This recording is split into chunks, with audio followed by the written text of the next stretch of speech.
Iman tak dapat diwarisi dari seorang ayah yang bertakwa.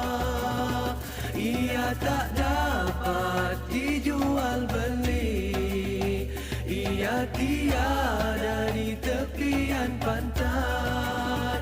Walau apapun caranya jua, engkau mendaki gunung yang tinggi, engkau merentas lautan api, namun tak dapat jua dimiliki jika tidak kembali pada Allah.